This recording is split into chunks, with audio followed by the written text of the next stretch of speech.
This is the My Dark Path podcast.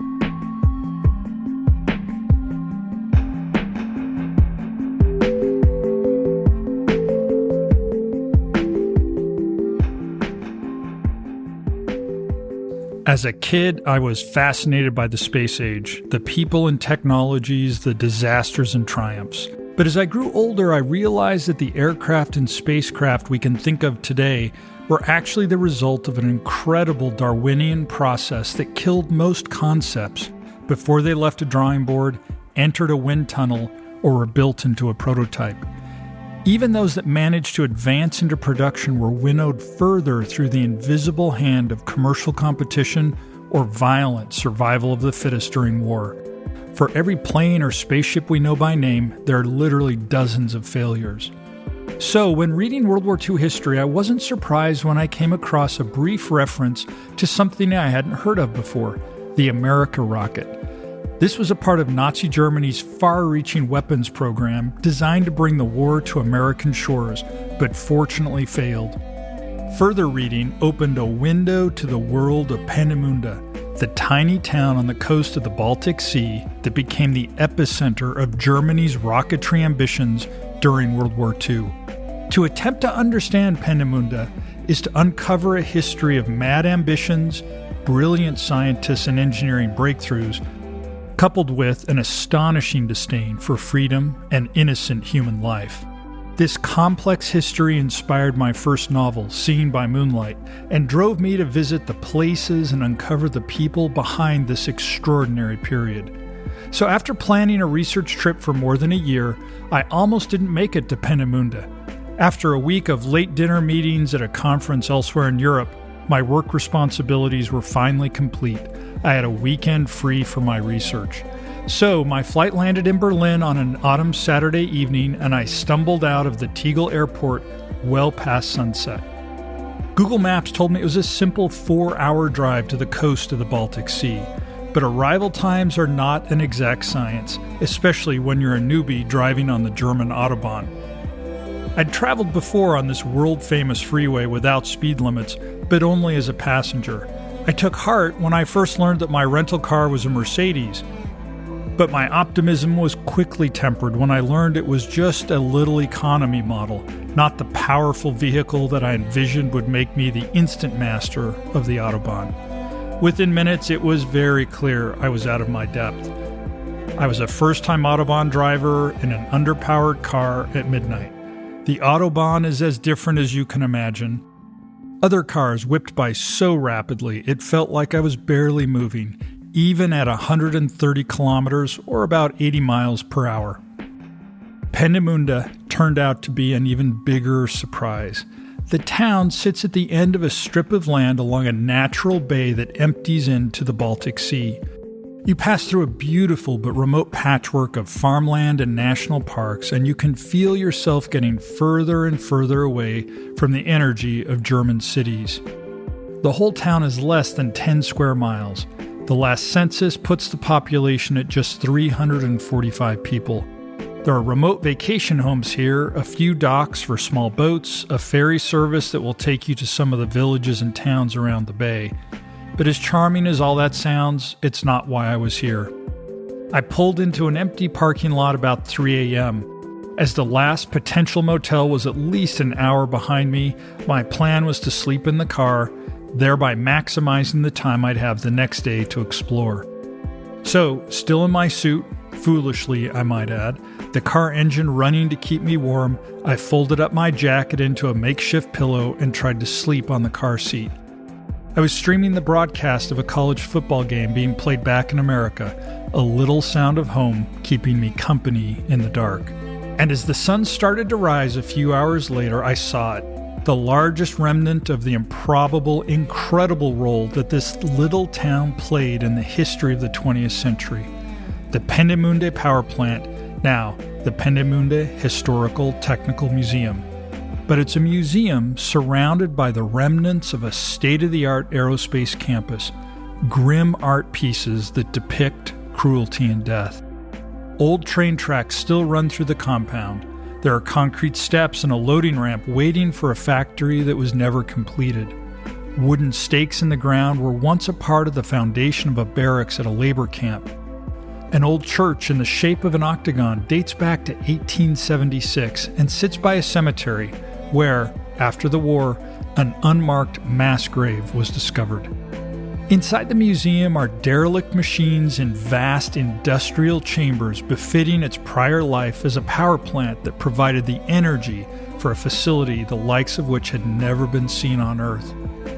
The Peenemunde Army Research Center worked in collaboration with Peenemunde West, an airfield that served as a test site in World War II for the Luftwaffe, the German Air Force.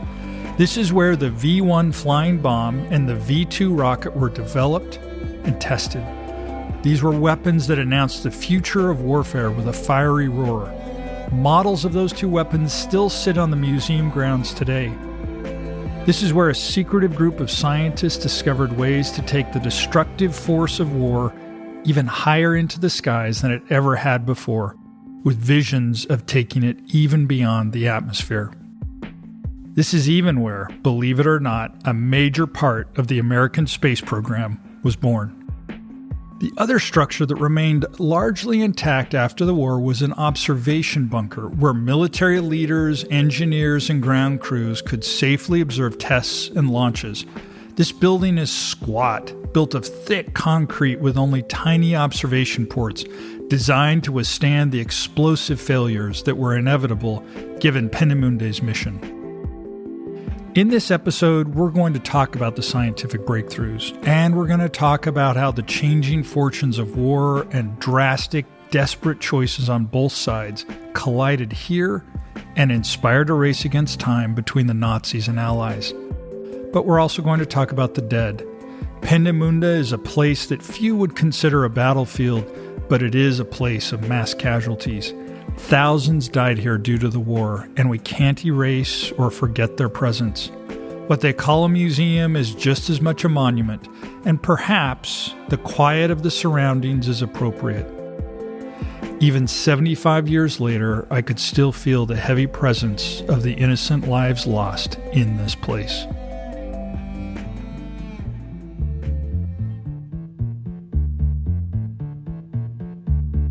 Hi. My name's M.F. Thomas. I'm an author and a lifelong fan of strange stories from the dark corners of the world. Growing up, I was enthralled by any hint of exciting, forbidden knowledge that waited behind the names and dates we learned in school. And these days, as I travel the world, there's nothing I enjoy more than to get off the traditional tourist map and find a place or story that's been overlooked, dismissed, or ignored. This is the My Dark Path podcast. In every episode, we explore the fringes of history, science, and the paranormal. What's unique? I'm combining personal on-location research with insights from experts, researchers, and historians. So every episode will intrigue, excite, and perhaps send a shiver down your spine. So if you geek out over these topics, you're among friends here at My Dark Path. To see content related to every episode, visit mydarkpath.com. When you're there, register for the newsletter and you'll be entered for frequent drawings for a unique book or other interesting materials. Also, you can learn more about the Explorers Society. This is a subscription program that offers exclusive episodes, unique and curious items, plus access to amazing live events. And lastly, thanks for listening. I know you have more choices than ever about where to spend your time. I'm grateful that you've chosen to spend time here with me, walking the dark paths of the world together. Let's get started with Episode 2, Peenemunde.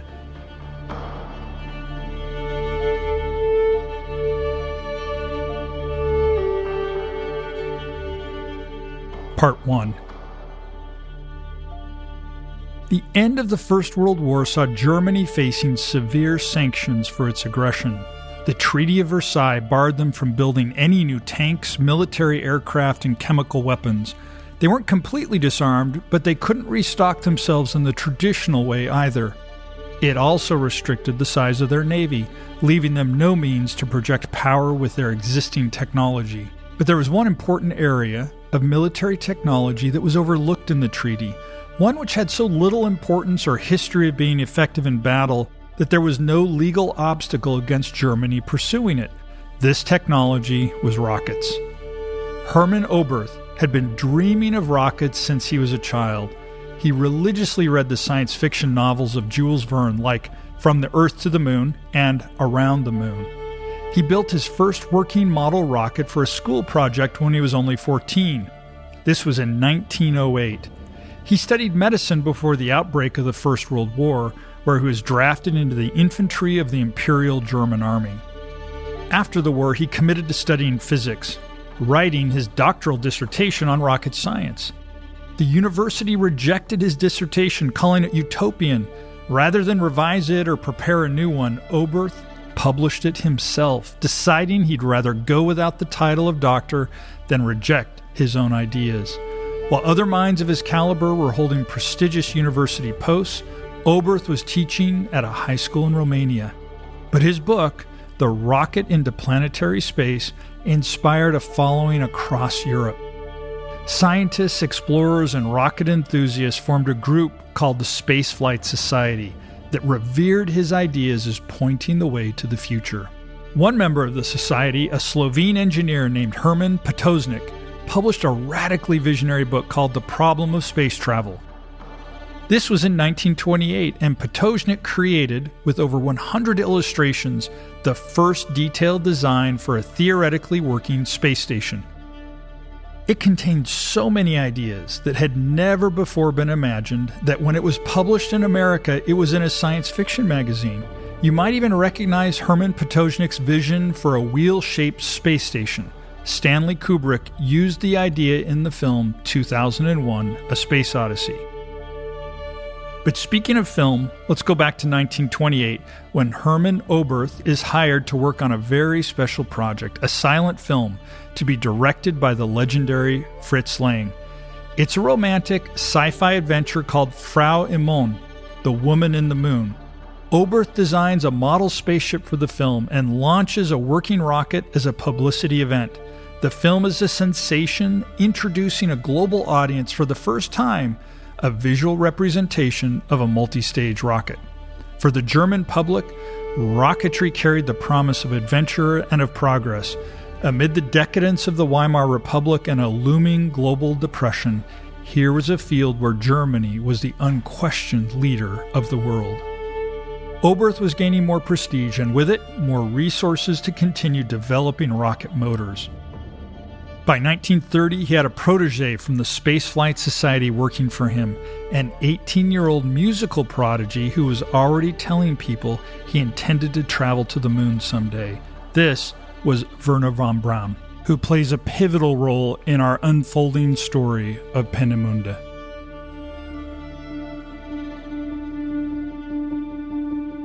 Part 2.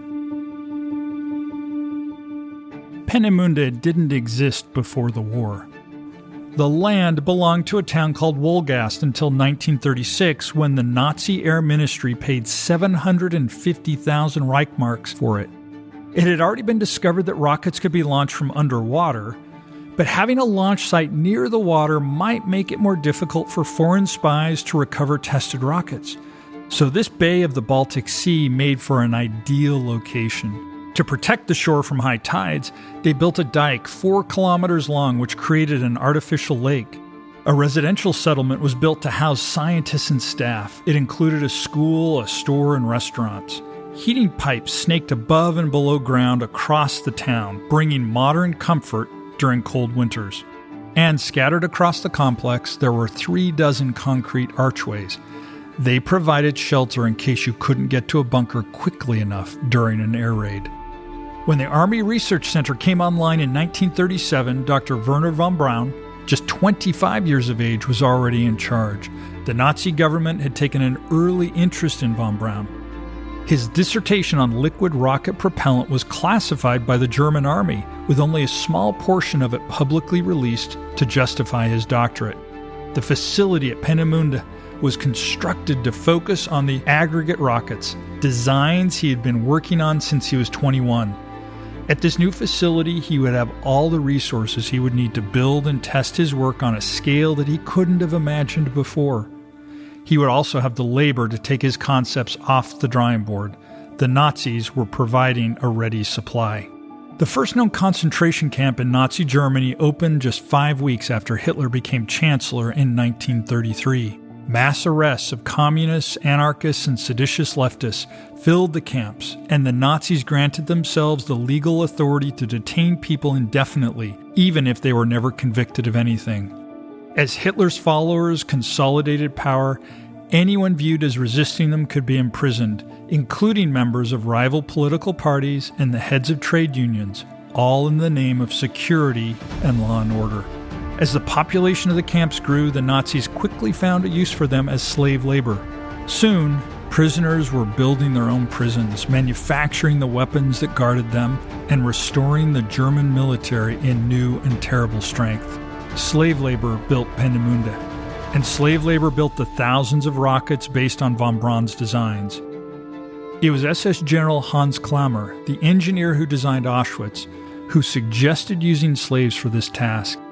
In addition to all the facilities I've already described, Peenemunde also had its own crematorium to dispose of those who'd been worked to death. The seeds of the Cold War between America and the Soviet Union were already planted well before the conclusion of the Second World War. The first front of this new conflict arguably had to do with what happened to Germany's scientists. Through cajoling, blackmailing, and sometimes the outright kidnapping, at least on the part of the Soviets, the top minds of the Third Reich were divided among the two sides. In the United States, the intelligence community called this Operation Paperclip. In 1946, the Soviet army, still occupying part of Germany, took over 2,000 specialists and their families out of the country at gunpoint. They even took much of the equipment from Peenemunde and other sites that we'll discuss in future episodes. America, though, got von Braun and many of his senior partners.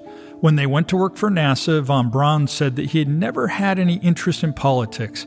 They had only joined the Nazi Party and the SS out of bureaucratic necessity, and that his research was solely about his dream to take humankind to outer space. Now, anything he said to this effect should be heard in the context of the 7 years he spent in charge of a facility with its own crematorium for its dead workers.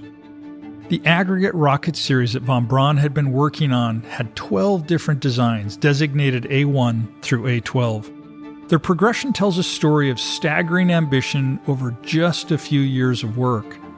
The A1 rocket, designed in 1933, stood under 5 feet tall and weighed little over 300 pounds. While its engine test-fired successfully, its one attempt at flight exploded on the launch pad. And no design past the A5 was ever built into a prototype. We'll talk about A6 through A12 in a bit, but we're going to focus now on the pinnacle of the technological achievement of Peenemunde, the breakthrough that caught the attention of the Allies, forced an excruciating choice on the British, and inspired Adolf Hitler to make a fateful change in the Nazi war strategy. The most successful design in the aggregate series was A4, or as it was called once it was put into military use, the V2 rocket. The V2 in English stands for Retribution Weapon.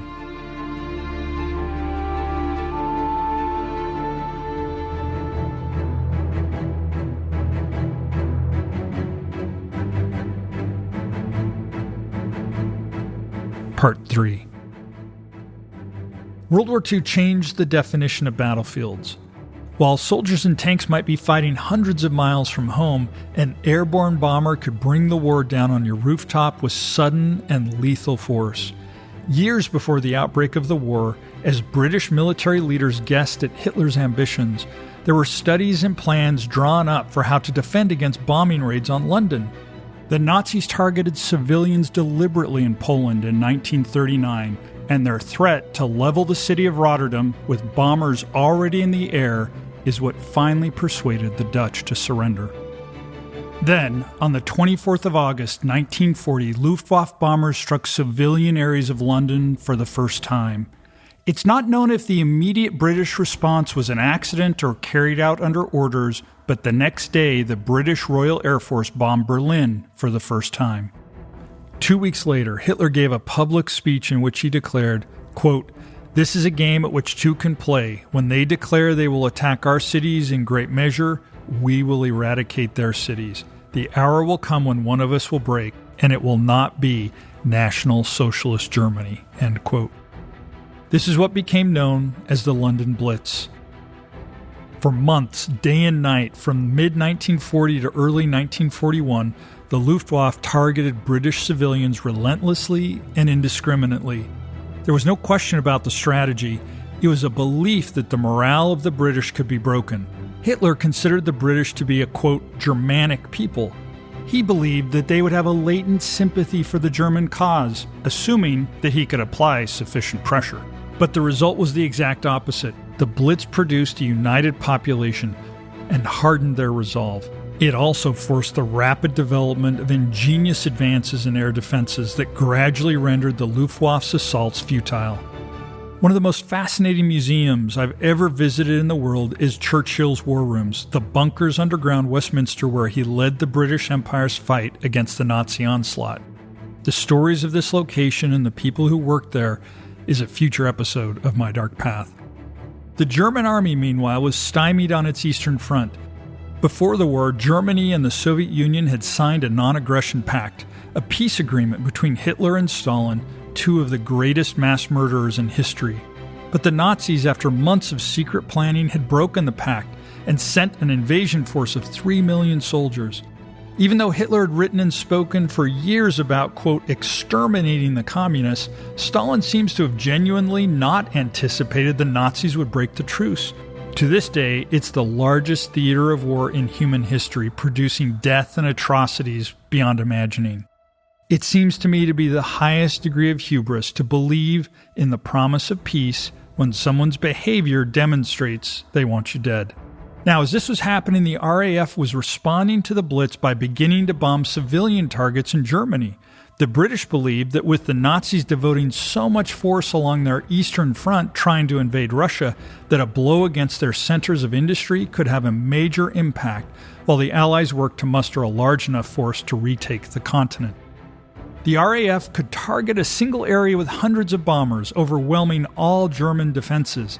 For example, in a period of less than 2 hours, the RAF dropped over 2,000 tons of explosives and incendiaries on Cologne on the night of May 30th, 1942.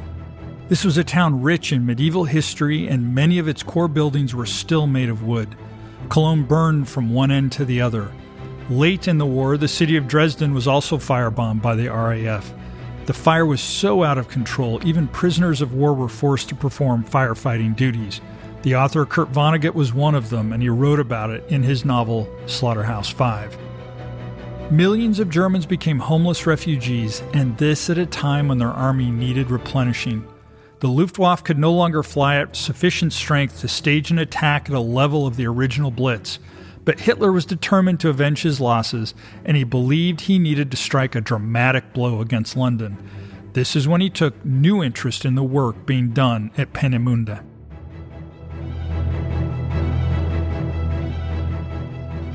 There were two vengeance weapons of great promise, the V1 and V2.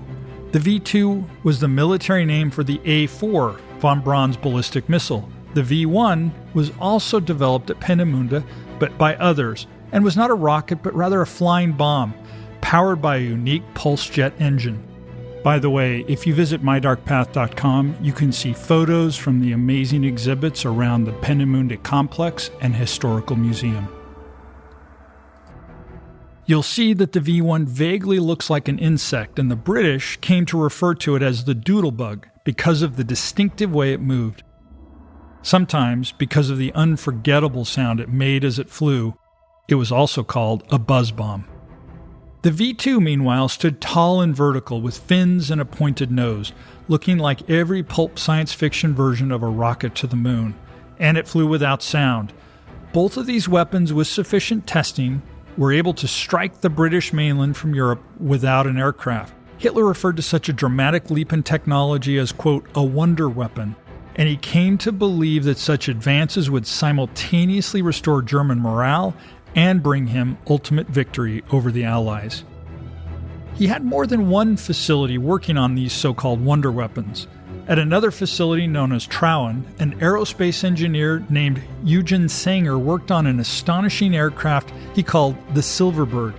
It was a bomber which, in Sanger's vision, would be launched off a rocket-propelled monorail past the speed of Mach 17 and actually reach suborbital altitudes, where the pilot could then skip along the upper atmosphere like a stone across a pond, crossing an entire ocean with very little fuel before raining bombs from higher than any air defense system could reach. But Sanger had no test pilots with the skill to even attempt such a death-defying stunt. All the best test pilots were in Peenemunde. As a note, we'll cover more of these wonder weapons in future episodes, and I have a trip to Trouwen on the books to explore the similarities and differences between it and Peenemunde. It was Hermann Göring, the commander-in-chief of the Luftwaffe and the second most powerful Nazi next to Hitler, who prevented these two facilities from sharing resources. He even prevented the two sites from communicating with each other. Whether this was operational paranoia, a belief that competition would produce faster results, or simple megalomania, Göring constantly manipulated the conditions at these two facilities. And it wasn't just these two sites. He did the same across all the facilities devoted to the quest for these wonder weapons. The atomic bomb was one weapon that they feverishly pursued at multiple research facilities. One of these atomic research programs was led by another scientist who is a household name to this day, Werner Heisenberg. But the institutional rivalry between all these facilities was fully and finally settled by Hitler himself in the middle of 1943. When he watched a film narrated by Von Braun that showed the successful liftoff of a V-2 rocket, Hitler proclaimed, quote, "If we had had these rockets in 1939, we should never have had this war," end quote. He declared Peenemunde to be the number one priority in the entire German armaments program.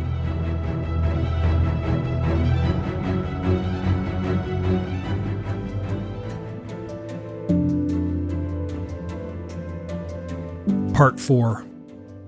Even though not a single V-2 had been yet used in battle, the Germans weren't the only ones in awe of its potential. The British had been eavesdropping on high-ranking German prisoners of war, and the surveillance photos had revealed the construction of launch sites in northern France. They needed to decide whether these sites were just a decoy or if the intelligence was legitimate, pointing to a new technology that could strike all the way across the English Channel. It was a choice with major repercussions for the war effort, and the British were running out of time. We do know that an escaped Peenemunde slave, originally from Luxembourg, Leon Henry Roth, had provided details of his work at the facility to the Allies. Others also contributed intelligence, including Polish janitors who created maps and detailed descriptions of the grounds. This was passed to the remnants of the Polish intelligence service, which, in turn, passed the plans on to the British.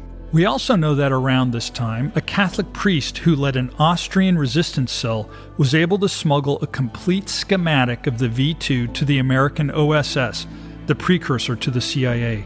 This remarkable individual was named Heinrich Mayr. After the Nazis occupied his country, Mayr rebelled against the orders of his church and made himself into a self-taught master spy. He was the last person in Austria to be executed by the Gestapo before the Nazis retreated. Importantly, Mayr was among the first people to have provided evidence of the Holocaust to the United States. His story deserves to be much more widely known, and we're working to learn more about him for a future episode. One of Winston Churchill's top scientific advisors said that, to the best of his expert knowledge, the wonder weapon programs at Peenemunde and elsewhere were just a hoax.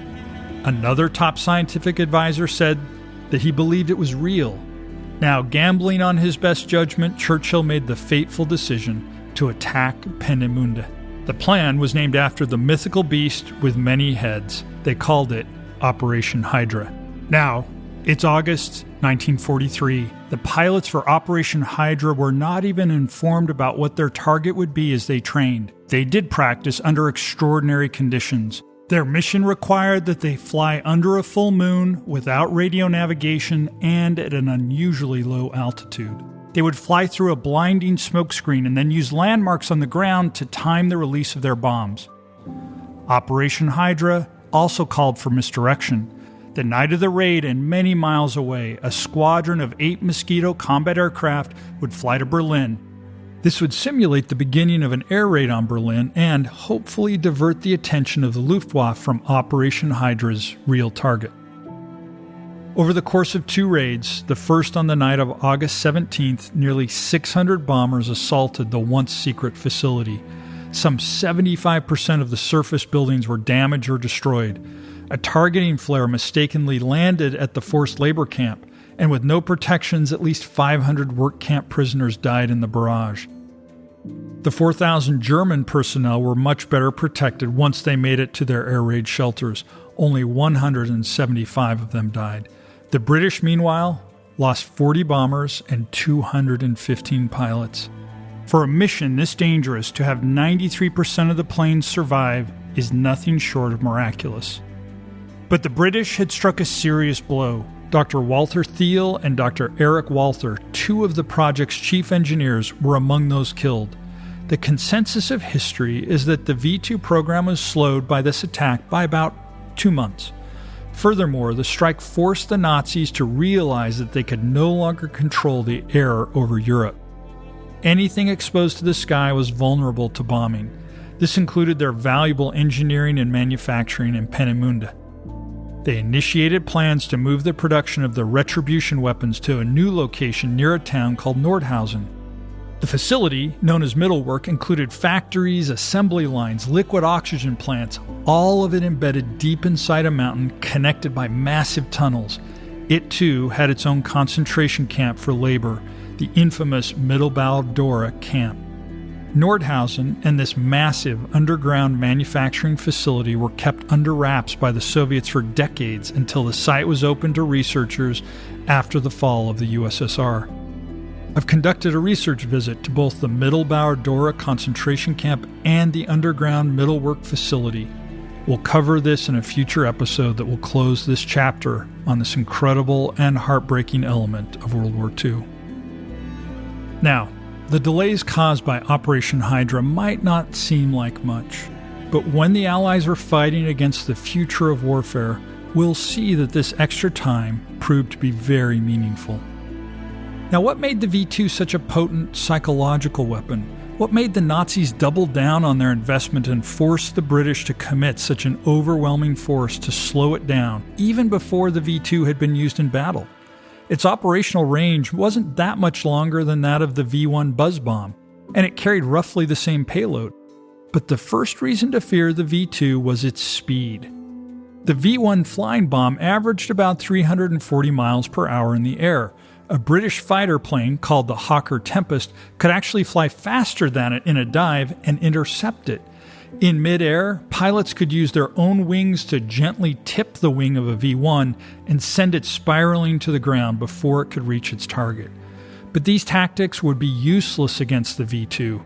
It flew 10 times as fast and brought with it the first sonic boom ever heard over London. And the V-1 flew only a few thousand feet off the ground, placing it in range of a wide variety of British air defenses. In contrast, the V-2 cruised many miles up in the atmosphere, a precursor to today's ballistic missiles. This made the V-2 virtually undefeatable with the Allies' current anti-air weapons. And along with all this came the knowledge that the technology was only at its beginnings. If the Nazis were able to continue their research, the V-2 would be just the start of their ability to reach and destroy Allied cities without risking a single pilot or aircraft. As I'd mentioned earlier, Von Braun had designed a series of aggregate rockets, including the A6 through A12. The V-2 was just number 4 in that series. Each one was more stupendously ambitious than the previous one. They were born of the vision of Von Braun's idol and mentor, Hermann Oberth. One of the most visionary concepts was the creation of multistage rockets, the idea that multiple rocket stages worked as boosters, lifting the payload higher and further than ever imagined before. Von Braun had even brought Oberth to work with him at Peenemunde, and he was there when the bombs of Operation Hydra struck. To reach across continents, the A9 and A10 designs were combined. They were given a chilling name that spoke to its intended purpose, the America rocket. The estimate is that with the A10 as a booster and A9 as the final stage, that the America rocket could travel the distance between Berlin and New York City in a mere 40 minutes. At this time, there was no GPS or sophisticated guidance system capable of leading a rocket to its target over such a distance. So the Nazi engineers developed several alternatives. One plan was to have guided the America rocket to New York via a series of radio beacons hosted on German submarines strung across the Atlantic. The final beacon was to be held by a Nazi spy in New York City. But a second and perhaps more plausible plan called for the America rocket to be designed to carry a special extra piece of cargo, a human pilot. In a pressurized cockpit, the pilot would guide the rocket to its target and bail out with a parachute right before impact. Eerily, the museum at Peenemunde holds the earliest planning documents for the America rocket and includes a map showing the targeting of New York City. I mentioned that the best test pilots in Germany were stationed at Peenemunde. One of them was a national celebrity named Hannah Reich. Reich was both fanatically loyal and fiercely charismatic. She was the very picture of the Aryan ideal with blonde hair and blue eyes. Before the war, she won flying awards all over the world. She was the first woman to pilot a helicopter and even appeared in a German propaganda film about a love triangle between ace flyers. So intense was her commitment to the Nazi cause, she even volunteered to pilot an advanced flying bomb as a suicide weapon if needed. If Von Braun had ever completed the America rocket, he would have had people like Hannah Reich willing and able to fly it. Later, Hannah was designated to be Hitler's personal pilot if he ever needed to escape, and as he retreated into his bunker for his final days, he personally handed her a suicide pill so she could die with him. But perhaps her loyalty only went so far. She didn't use it. And Von Braun wasn't done. An A-9 rocket stacked on top of an A-10, on top of an A-11, on top of an A-12 was designed to do what humankind had never done in history, orbit the Earth from space. He was testing models for this in wind tunnels even during the final months of the war. But back on Earth, more human-scaled problems were adding up. The V-2 rockets were largely fueled by alcohol, and Germany was losing its largest source of alcohol, the potato crop. Not enough people were left working on farms after years of military conscription. And the orders to von Braun to relocate his program to Nordhausen cost even more precious time. Then, before the V-2 could even be launched against the British for the first time, the D-Day invasion put Allied boots back on the ground in Europe.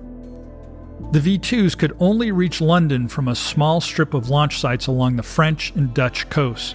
If Hitler were to lose those positions, his vision of retribution would be over. He ordered the launch of V-2s at all possible speed. The first V-2 hit London on September 8, 1944. The British, who'd been studying every scrap of intelligence they could find, had not yet developed any effective military defense. Other than taking control of those V-2 launch sites across the channel, the only option to mitigate their impact was a risky one. It was a strategy that could save many lives, but brought with it a crushing ethical dilemma.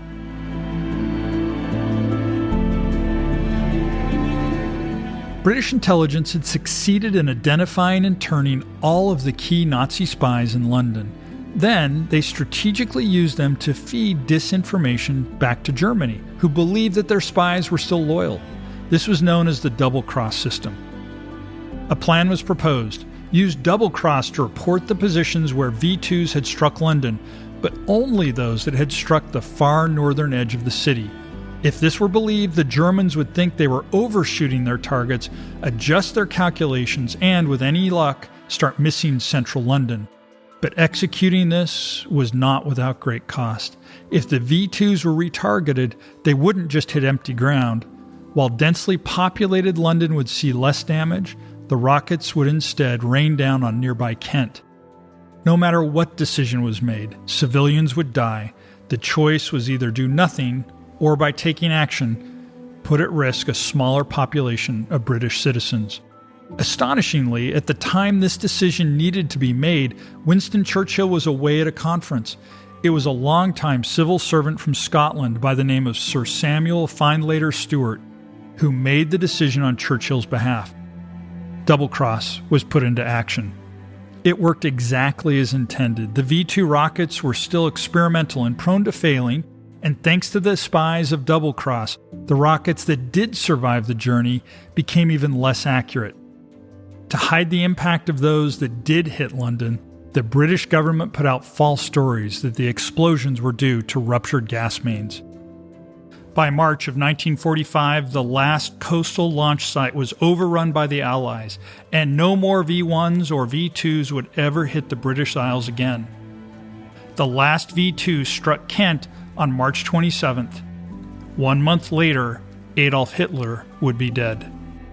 The British had survived their first encounter with the future of warfare, and the threat to the Americans faded into the shadows when the America rocket's development was stopped in 1942, only to reemerge later as those technologies would be deployed in ICBMs during the Cold War.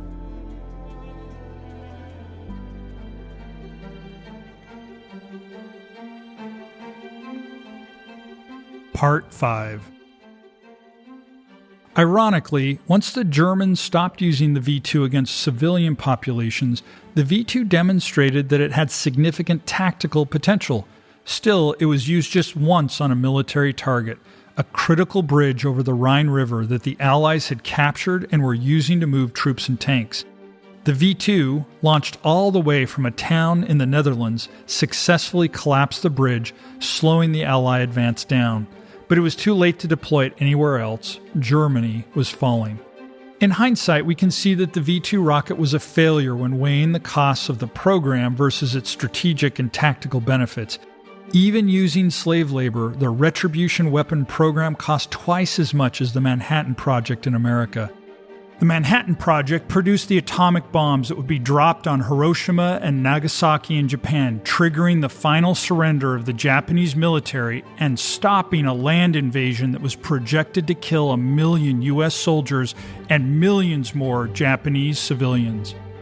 But the V-1 and especially the V-2 had the effect that Hitler desired. They provoked fear in the British population, as it was revealed how cities could be destroyed without a single enemy soldier or pilot occupying the land or sky. But, spurred by that fear, the British and the Allies didn't turn away. Instead, they took the actions that managed to delay Hitler's frightful plans just long enough so that the US and Allies could overwhelm the Nazi military. Of those who fought the Battle of Britain in 1940, Churchill said the following, quote, "Never in the field of human conflict was so much owed by so many to so few," end quote. These words also seem appropriate in recognition of the sacrifices of the airmen, soldiers, civilians, and even spies who slowed the V-2 and its sister programs until the entire Nazi war machine could be destroyed. There are further stories to tell about the movement of the program to the Middle Work facility in Nordhausen and Germany's increasingly desperate hope for a powerful counter-weapon as its resources ran out. The final judgment on the effectiveness of the V-1 and V-2 can only be made after we've explored Nordhausen. I've gone in person to the remains of that astonishing underground complex, and I've chased strange rumors of advanced projects they pursued there. I'll cover this topic in a future episode.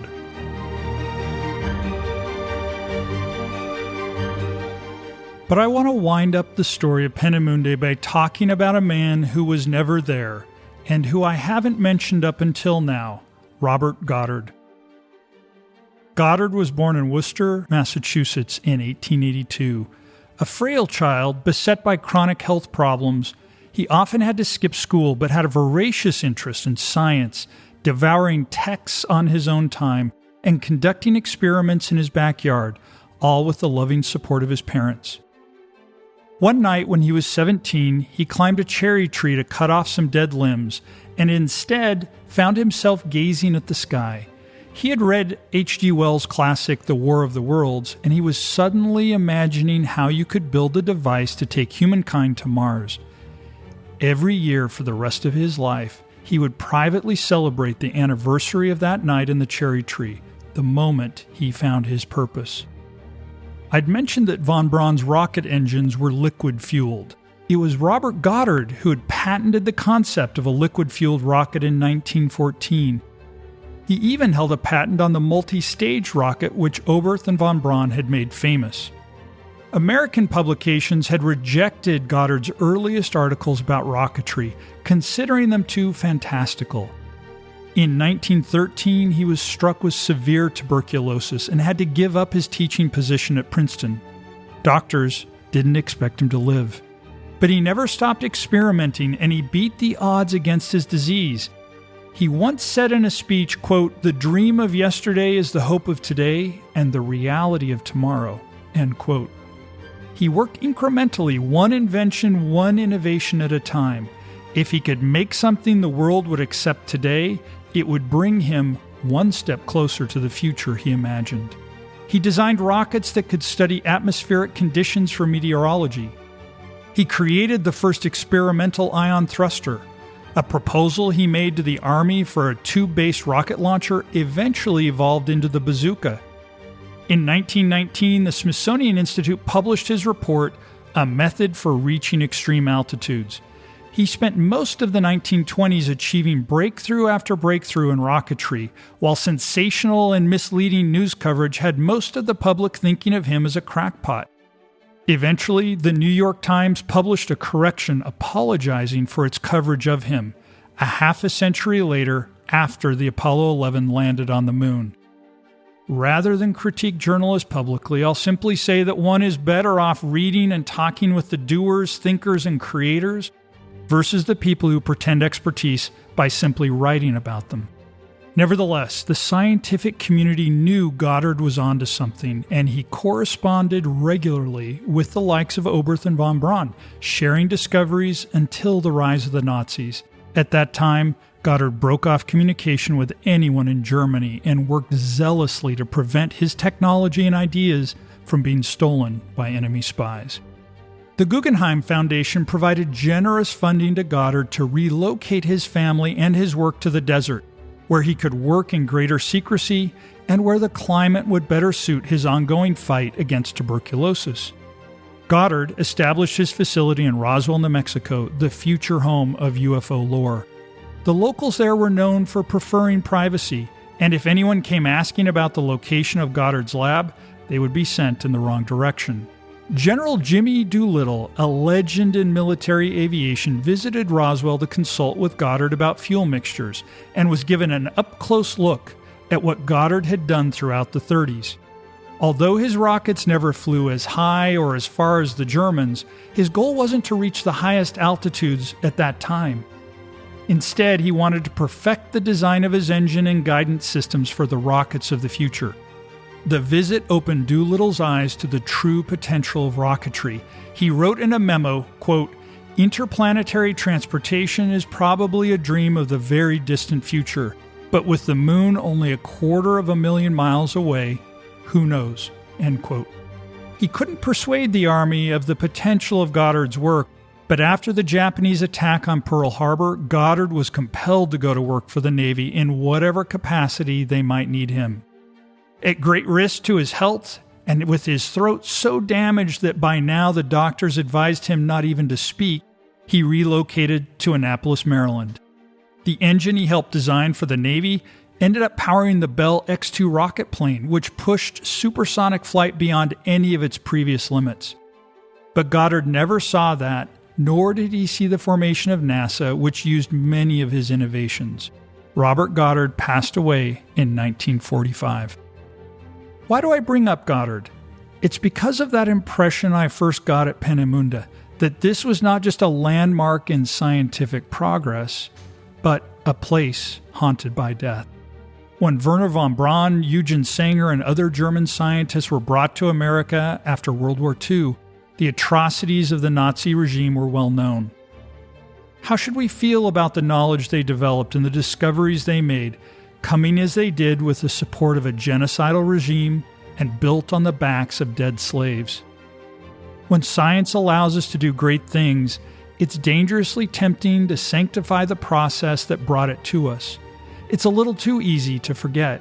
I mention Robert Goddard because his life's work, his humane vision, his patriotism, and his astonishing inventions were achieved in more ethical conditions, and refute any idea that the means used at Peenemunde were necessary. Goddard's legacy is as important to space travel as anyone's. Add his name and life to your list of future episodes of My Dark Path. If we are to wonder at what humanity has accomplished, we must also never forget the tragedy and monstrous evil woven into the story.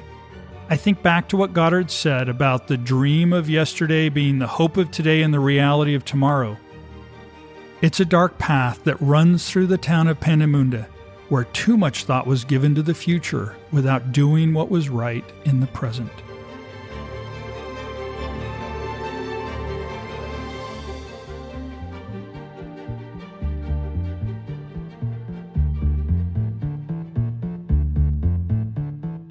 Thank you for listening to My Dark Path. I'm MF Thomas, the creator and host.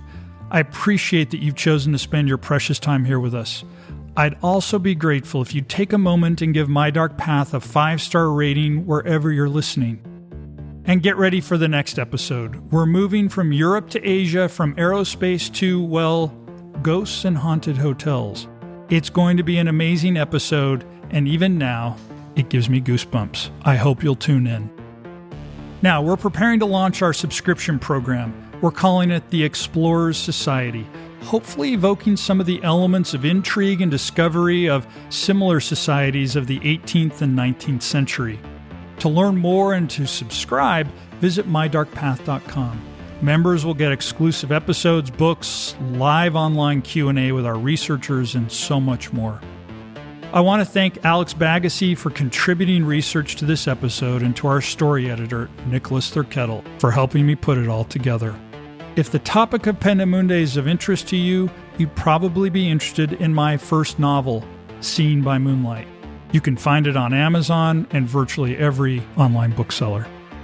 Again, thanks for walking the dark paths of history, science, and the paranormal with me, your host, MF Thomas.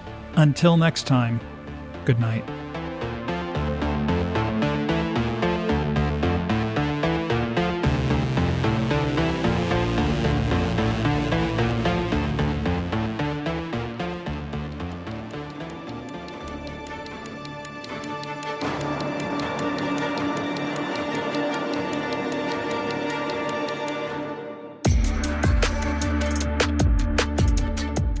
After this, there is no turning back. You take the red pill, you stay in Wonderland, and I show you how deep the rabbit hole goes.